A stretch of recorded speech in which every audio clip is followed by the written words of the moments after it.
Coming up on Mayo Clinic Q A. When it comes to malignant tumors in the brain and spinal cord, it's the most common malignant tumor of the brain. We do see it across all age groups, but it is more common the older you are. Glioblastoma is an aggressive type of cancer that can be difficult to remove. Current treatments include surgery, radiation, and chemotherapy, but thanks to research and clinical trials, new therapies are being developed. We're coming together as a community to treat this. We're getting more patients on trial. We're being smarter about our trials. It's an exciting time for our field, and I'm very hopeful that we're going to make progress on this. Welcome everyone to Mayo Clinic Q A. I'm Dr. Helena Gazelka. The words brain tumor strike fear in just about everyone. And today we are going to learn about one type of brain tumor. Glioblastoma is an aggressive form of cancer that can occur in the brain or the spinal cord. This type of brain tumor forms from cells called astrocytes that support nerve cells. Glioblastoma can occur at any age, but is more common in older adults. It can cause worsening headaches, nausea, vomiting, and seizures. Glioblastoma, also known as glioblastoma multiforme, can be quite difficult to treat. A cure is often not possible, but often management and treatments may slow progression of the cancer and also decrease the side effects. Here with us to discuss this today is Dr. Wendy Sherman, neurologist at Mayo Clinic. Welcome, Wendy. Hi, thank you very much for inviting me to be here today. Well, thank you so much. I'm interested in what we can learn from you today. Tell us a little bit about glioblastoma. How common is it? It's not very common. When it comes to malignant tumors in the brain and spinal cord, it's the most common malignant tumor of the brain. But in comparison to other cancers that are out there, it's pretty rare. I think it's estimated that 3 out of every 100,000 people are diagnosed with it in the United States each year. So it's pretty rare. But again, the most common type that we see in the brain that's malignant. What causes it? It's a good question. We would love to know that so we could prevent it. There's a lot of research being done to look into it, and we don't know. So the majority of the time, we have no idea what causes it. I think in a small percentage, less than 5%, it can be associated with some inherited cancer syndromes. But that's pretty rare, and the majority of times it's not inherited. And then also pretty rare would be if someone had a really significant radiation exposure as a child, like for example, you had a leukemia and you had brain radiation, that could put you at higher risk for developing it. But, again, the majority of the time, we don't know what causes it. Are there any other risk factors? We know it's more common the older you get, and it's more common in males than females. But beyond that, we don't have a lot to guide us. And we do see it across all age groups, but it is more common the older you are. In the intro, I touched on this very briefly, but what are some of the signs and symptoms that would cause someone to be concerned they might have glioblastoma? Yeah, I'll probably start out by saying that just a headache is not, I think people worry about that a lot. Yes. I have a headache and do I have a brain tumor? And you joke about it all the time. All the time, right? Yeah. I know. And as physicians, primary care physicians, I'm sure someone comes in with a headache, you want to make sure you're adequately assessing for that. But headache as the only presenting sign of a tumor, especially a glioblastoma, is exceptionally rare. Usually the symptoms are related to the location in the brain where the tumor is located. So if the tumor is located in the part of the brain that controls your language, then you might have trouble reading, writing, speaking. If it's in a part of the brain that controls your strength, you might have weakness on one side of the body. It's really dependent on the location. And then headache can be a part of that. Also, not the majority of the time, but a smaller percentage of the time, people can present with seizures, but that's not the most common presentation. So if an individual and their provider are concerned that this may represent a brain tumor, some signs or symptoms, how do you diagnose this? Really, the way to diagnose it is with an MRI of the brain with and without the contrast dye. If you have a normal MRI of the brain with and without contrast, then you don't have this. How do you treat it once you find it? It's a good question. So the first step is what we call maximally safe resection, meaning you take out as much as you can of the tumor safely, trying to leave, the person whole, but still trying to get out as much as you can. That's the first step. That reduces the pressure, can improve symptoms and also establishes a diagnosis, tells us for sure, yes, this is a glioblastoma. And then also we take all that tissue from surgery and send it for an enormous amount of tests to learn about the tumor and what could be driving it to grow. So that surgery piece is the first step. Yeah, go ahead. No, Sorry. no, go ahead. Sorry. I was just going to say, and then after surgery, once we know, yes, this is a glioblastoma, standard of care is a combination of radiation and chemotherapy. And the radiation is delivered to where the tumor was. It's not the whole brain. You're not giving radiation to the whole brain. It's to a limited area. And then we give a chemo pill, which is called temozolomide. That it's nice because it's a pill that you can take at home. You don't have to come in for IV infusions during it. And then once radiation is over, people are maintained on the chemo pill. And then there's also a device that you wear on your head, which may sound very unusual to people. It does. I'm sure. It's called tumor treating fields. And essentially you wear it on your head all day, every day. And it's alternating electric fields. And the way it works is it affects how cancer cells are dividing. So essentially it pulls them apart and they divide incorrectly. And the cancer cells recognize that they divided incorrectly, and then they undergo what's called apoptosis, or they kill themselves. So that, all together, I know that's a lot that I just threw at you, Yes. but that is the standard treatment for this type of cancer. It does sound intense. Does the treatment that you choose for someone vary based on their age? It can. I will say, so with the majority of patients get treated like that.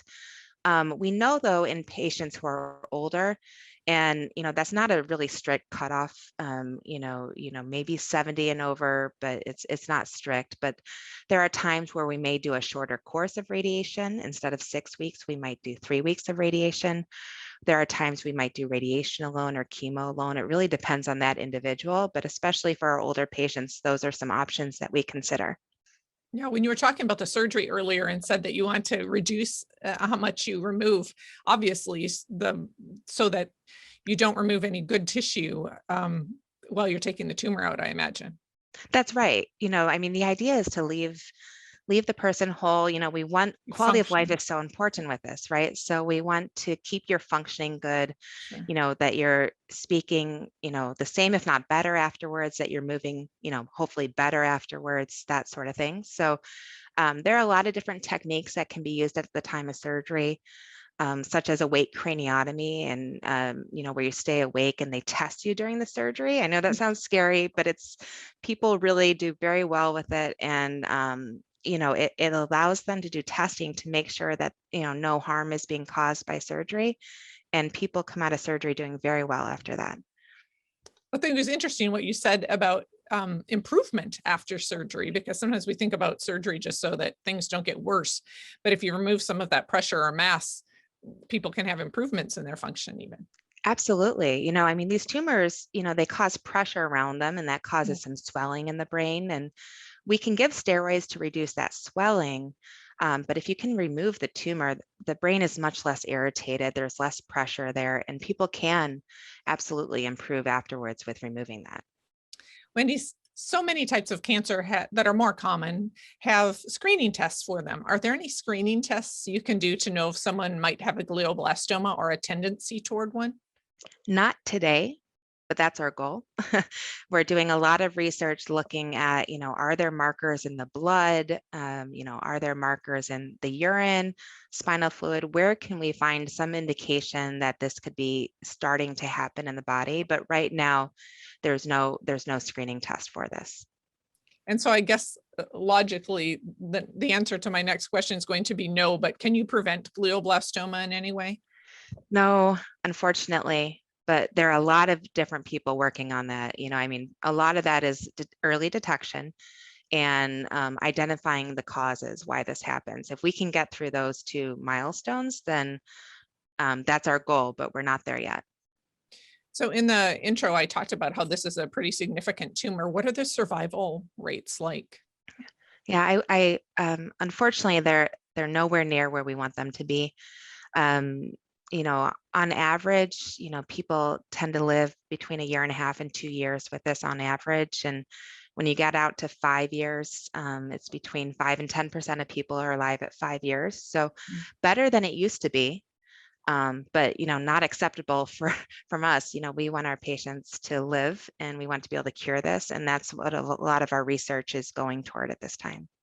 How does the survivorship for glioblastoma differ for those folks than it does for other types of cancers? I think we apply the idea of survivorship very differently. And I think because most of our patients, unfortunately don't live, beyond 2 years, you can apply survivorship at a different time where people are still being monitored very closely, and there's still an idea that, we know that there's a very high risk that this tumor is going to regrow, but you're not on treatment.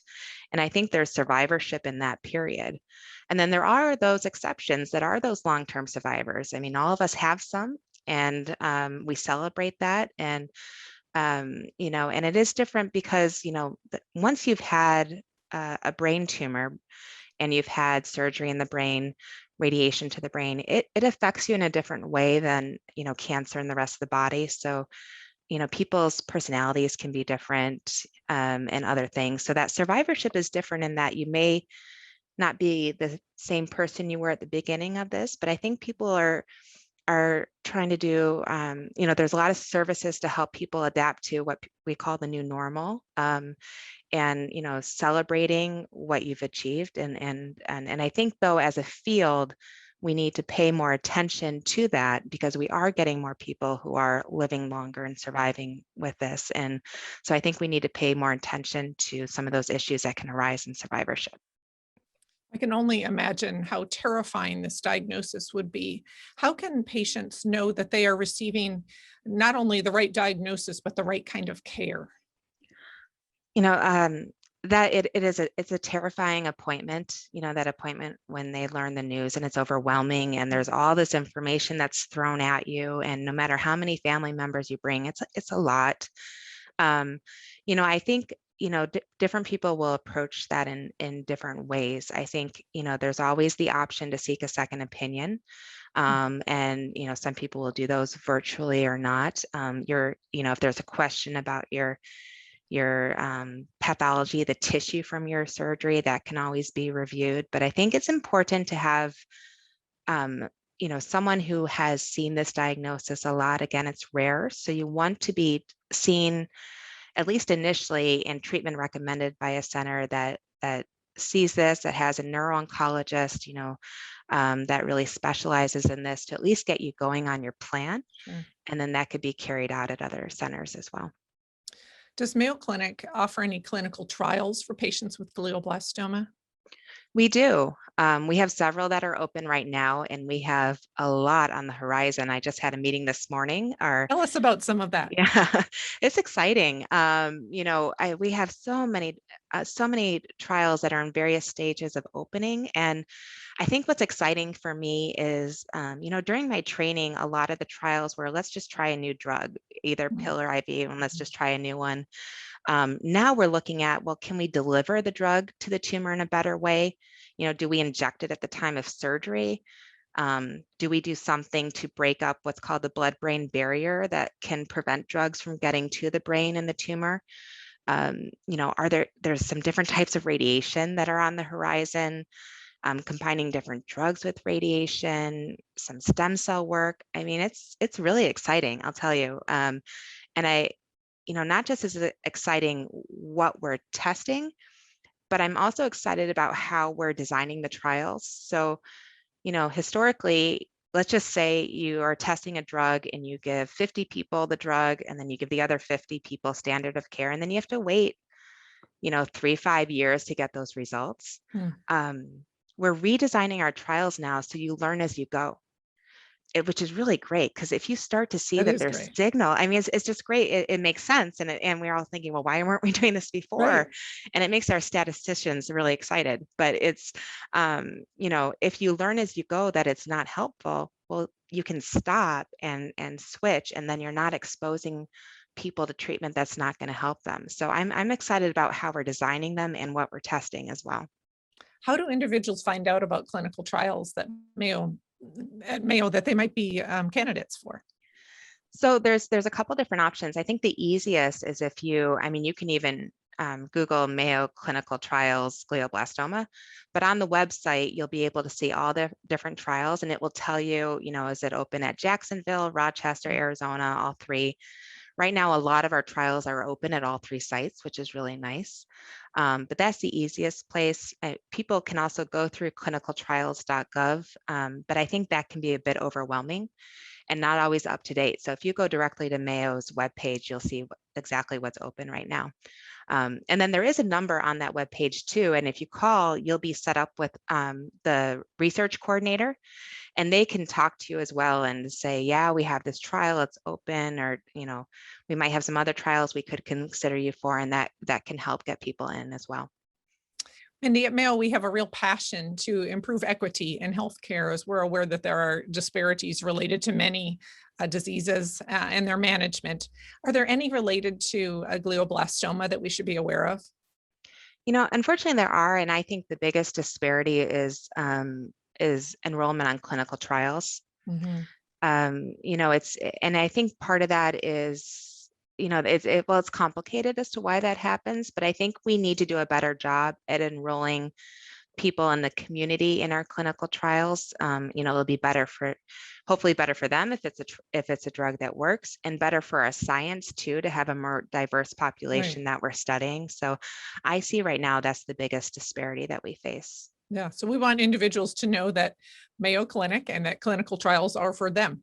Absolutely. Yeah, they're for everyone. And they sound intimidating, but I think if people can kind of just meet with, the physician, the research team, they'll really break it down. And it's not as scary as you think. I think a lot of times it would be very similar to this treatment you'd get. It might just be switching out a drug. So oftentimes it's something that, we guide you through, and sometimes you even get closer attention, because you're being seen more frequently by the research coordinator. And so it shouldn't be something that people are intimidated by. Wendy, during COVID, we started providing at Mayo many more virtual options for visits and care for patients. Is it possible to have virtual visits in neurology? It is, and I've loved that we've been able to do that. It's just been so helpful, and unfortunately, it took COVID to push us into that, but I think now that we're there, it's helpful for us as the care team and helpful for patients. One of the biggest things that I think has been aided by that is if patients were diagnosed with a glioblastoma out of state, let's say, and they want to be on a clinical trial, instead of traveling, jumping on an airplane, going to see someone and being told, perhaps maybe you're not eligible, you could be in your home, get on a video visit, get an assessment, and find out, are you eligible for or not? Is it worth to come down or not? So I encourage that, and we can always bring you down if it's something, that's going to help you. But if we don't want you to have unnecessary travel. I love that too. And I think that a lot of patients want another opinion. And sometimes they also want to follow up with us. And instead of having to have them come all the way back after they've had a consult, many times we can meet with them in their home virtually. That's right. Yeah, no, that's right. I mean, we have a lot of it where we'll meet people initially, help, confirm the diagnosis, recommend a plan of care. They get the treatment locally, and then they see us with each MRI, and they just have the MRI sent to us, and we do a video visit, show them the MRI and say, yeah, you're on track, things are working, keep going, or no, we need to change gears. And I think that's been really nice. That's wonderful. Any last words of wisdom to share with us today, Wendy?